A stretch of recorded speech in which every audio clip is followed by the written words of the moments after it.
India bella mezcla de diosa y pantera,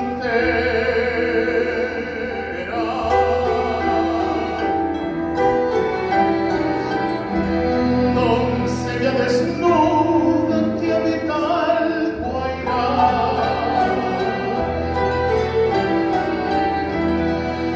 arisca romanza corre por sus caderas.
De la sus sienes vuelto de pluma,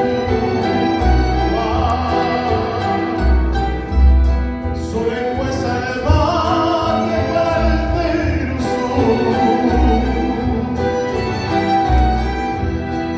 collar de colmillos de tigres y pumas,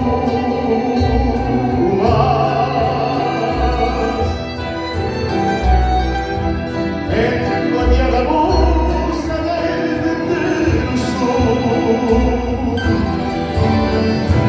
montar así manceba de la raza virgen de Paguatequí.